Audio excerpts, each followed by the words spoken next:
প্রিয় দর্শক, আসসালামু আলাইকুম। Welcome to Leon academy.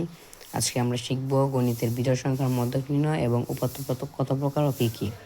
এখানে অনেকগুলো উপাত্ত দেওয়া আছে, অবনিষ্ঠ উপাত্ত।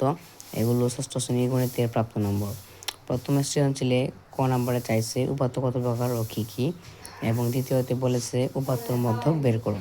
প্রথমে আমরা জানব উপাত্ত দুই প্রকার, যথা প্রাথমিক এবং মাধ্যমিক উপাত্ত। এখানে খ নাম্বার হলো উপাত্তের মধ্যক বের করো। এখন আমরা দেখব এটা জোড় নাকি বেজোড়। এখানে গুণে দেখবে এখানে 7টি উপাত্ত রয়েছে, সুতরাং এটা হলো বেজোড়। তো আমরা জানি উপাত্তের মধ্যক সমান বেজোড় মধ্যক সমান সমান n+1/2 তম পদ। n মানে হলো উপাত্তের সংখ্যা, মানে উপাত্তে এখানে 7টা সংখ্যা আছে, এই 7টা সংখ্যাকেই n বলা হয়।